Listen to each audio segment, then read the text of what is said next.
Assalamualaikum warahmatullahi wabarakatuh. Sahabat semuanya yang dimuliakan Allah Subhanahu wa taala.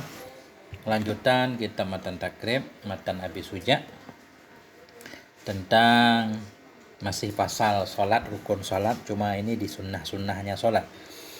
Bismillahirrahmanirrahim. Qala al-musannifu rahimahullah wa nafa'ana bi'ulumihi amin ya rabbal alamin. Wa sunanuha qabla ad-dukhuli fiha syai'ani al-azanu wal iqamah. Dan bermula sunnah-sunnahnya solat sebelum qabla ad-dukhuli, sebelum masuk fiha dalamnya solat, itu syai'ani, ada dua perkara. Yang mana aja dua, al-azanu, adzan, wal iqamatu, dan iqamah. Sunnah-sunnah solat, ini sunnah sebelum melaksanakan sholat, ada dua hal. Yang pertama azan, yang kedua iqamah.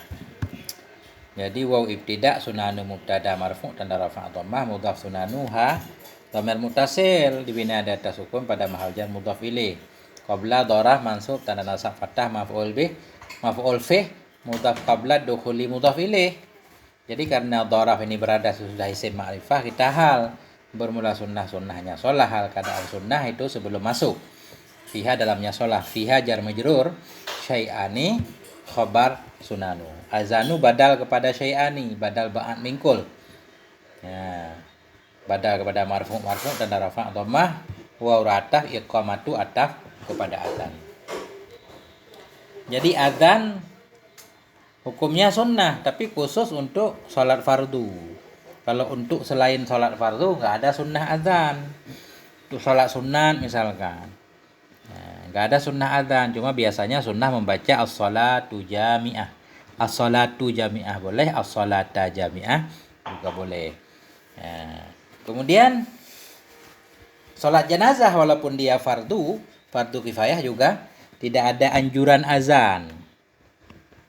Paling kalau diperlukan membaca as-salata jami'ah kan. Itu juga kalau orang belum berkumpul, tapi kalau sudah berkumpul malah tidak dianjurkan membaca as-salata jami'ah di salat jenazah. Di sini kita lihat nomor 3 di sini. Nah, di sini ada penjelasannya. Jadi sunnah adzan itu lis shalawatil mafruḍah, untuk salat-salat yang difardukan. Salat sunnah enggak ada sunnah adzan. Wa dalla ala masyru'iyyatiha, dan menunjukkan kepada disyariatkan keduanya adzan dan iqamah oleh marawahul Bukhari, oleh hadis riwayat Imam Bukhari dan riwayat Imam Muslim an Malik bin Huwairis radhiyallahu anhu. Bahwasanya Nabi sallallahu alaihi wasallam qala, Nabi berkata, idza hadaratis shalah, apabila telah hadirlah oleh shalah, fal yu'azzin lakum ahadukum, maka hendak azanlah bagi kamu oleh salah satu kamu, salah seorang azan. Wal ya'ummakum akbarukum, dan hendaklah mengimami akan kamu oleh yang paling besar di antara kamu, paling tua maksudnya, paling tua.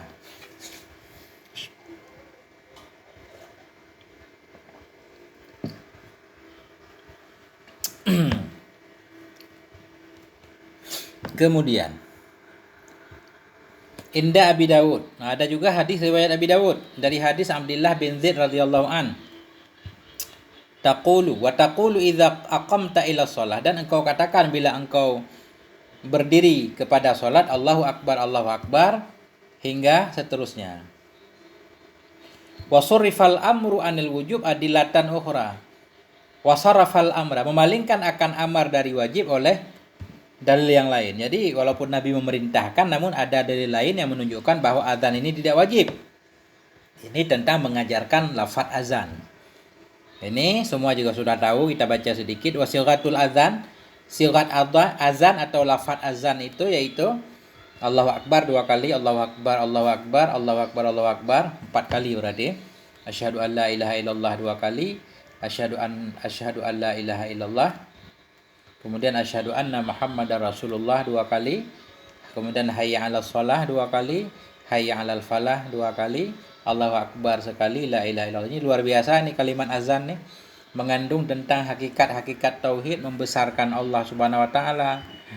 Ini akidah pokok la ilaha illallah Muhammadur Rasulullah, asyhadu anna Muhammadar Rasulullah. Kemudian mengajak kepada mendapatkan keberuntungan, mengajak kepada sholat, mengajak kepada keberuntungan, di mana keberuntungan itu sebabnya sholat. Nah, ini luar biasa tentang azan. Kemudian ditambahkan pada azan fajar as-salatu khairun minan naum. As-salatu khairun minan naum 2 kali. Sesudah hayya 'alal falah. Ini sudah maklum. Lafaz iqamat juga sudah maklum, enggak perlu kita bacakan lagi. Kemudian sedikit tentang azan. Jadi pada dasarnya azan itu disunnahkan khusus untuk salat fardu. Kalau bukan salat fardu, enggak disunnahkan azan. Namun ada hal-hal lain, tempat-tempat lain yang juga disunnahkan azan, tapi tidak berkenaan dengan salat. Ya, seperti dalam kitab Al-Bajuri kal adzan fi udunil mahmum, orang yang gundah gulana itu sunnah kita adzan di kupingnya. Wal ghadban, orang yang sedang marah juga boleh diazan.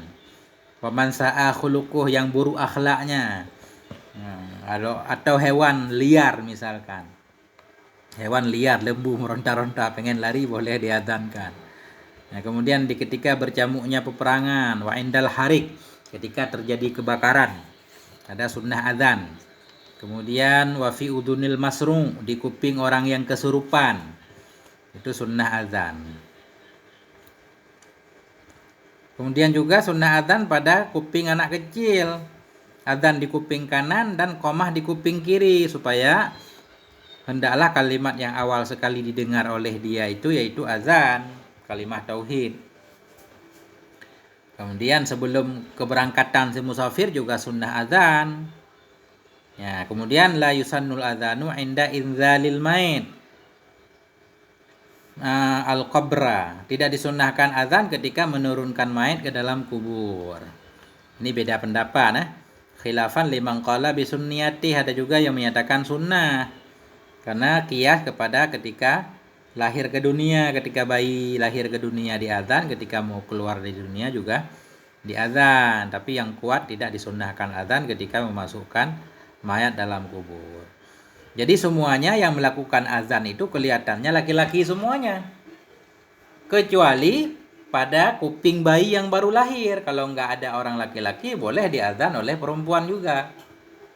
Karena azan ketika itu nggak harus besar suaranya, kecil, yang penting di kuping bayi. Boleh dilakukan oleh perempuan juga, oleh bidan misalkan, boleh diazan dan diiqamah.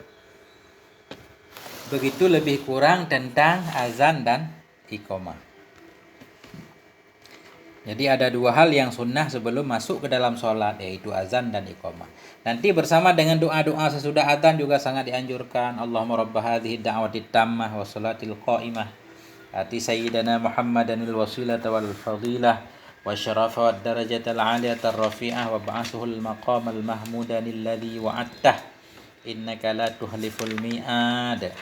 Bahkan ada juga yang panjang lagi doanya.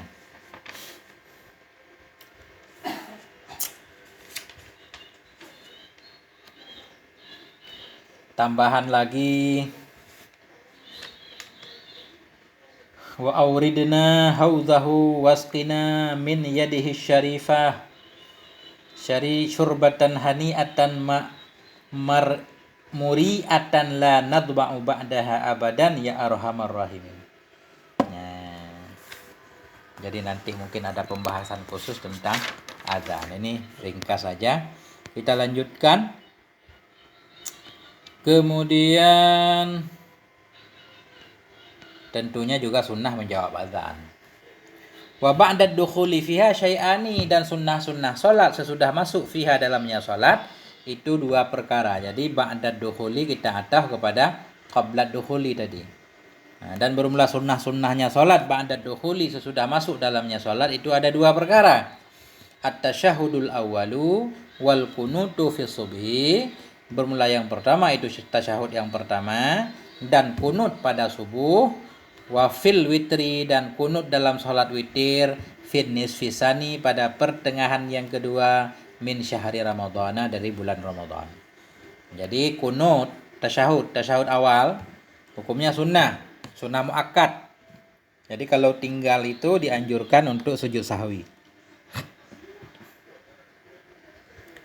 Ya, tasyahud awal. Tentunya tasyahud awal itu berarti duduk tasyahud awal bersama membaca tasyahud awal. Dan membaca kunut dalam salat subuh ini mazhab Syafi'i ini baca kunut ini dalam salat subuh ini sunnah muakkad. Kalau tinggal anjuran sujud sahwi. Dan kunut pada salat witir pada setengah yang kedua sesudah 15 malam ke-16 dalam salat Ramadan. Salat witir di malam Ramadan di malam ke-16 itu sudah mulai kita baca kunut. Ya, kunut pada witir pada setengah yang kedua daripada bulan Ramadan. Jadi dua doang di sini tentang sunnah dalam sholat.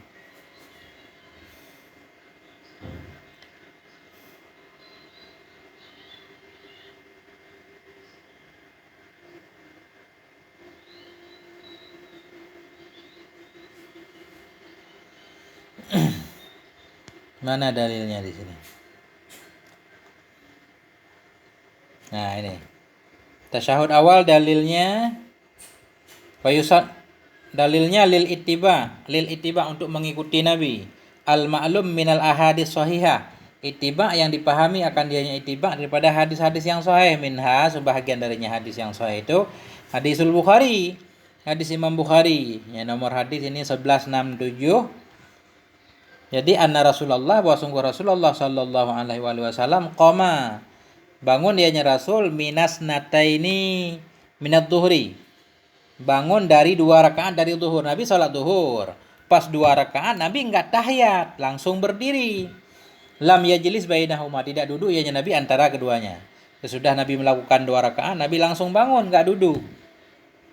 Falamma qada salatahu, maka manakala menyelesaikan ya Nabi akannya salatnya sebelum salam tentunya. Sajadaini sujudnya Nabi akan 2 sujud. Summa sallama ba'da dzalik, kemudian bersalam ya Nabi sudah demikian. Jadi sesudah Nabi melaksanakan 4 rakaat sebelum salam, Nabi melaksanakan sujud 2 kali, artinya sujud sahwi. Fasujudu litarkihi sahwan dalilu sunniyati. Maka sujud karena tinggalnya Nabi. Karena Nabi meninggalkan kunut tadi, meninggalkan tasyahud tadi, sahwan karena Nabi lupa, kemudian Nabi melaksanakan sujud. Nah, itu dalilu sunniyati. Itu menjadi dalil bahwa tasyahud pertama itu sunnah. Karenanya Nabi menggantinya dengan sujud sahwi.